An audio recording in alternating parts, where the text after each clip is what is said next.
आपने ये तो जरूर सुना होगा कि अगर वेल्डिंग को नागी आंखों से देखोगे तो आंखें खराब हो जाएगी। लेकिन सवाल ये है, आखिर ऐसा होता कैसे है? जान से पहले सब्सक्राइब कर देना। जब वेल्डिंग मशीन का स्पार्क निकलता है तब सिर्फ नॉर्मल लाइट नहीं बल्कि एक्सट्रीमली पावरफुल यूवी रेज भी निकलती है।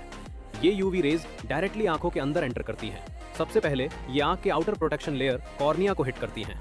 उसके बाद ये रेज धीरे धीरे आई टिश्यूज को इरिटेट करना शुरू करती हैं, जिसकी वजह से बर्निंग, रेडनेस और पेन होता है। अगर एक्सपोजर ज्यादा हो जाए तो यूवी रेज आंख के डीपर लेयर्स तक पहुंच सकती हैं और तब डैमेज और डेंजरस हो जाता है। इस कंडीशन को कहते हैं वेल्डर्स फ्लैश। इसीलिए professional welders special UV protection shield use करते हैं।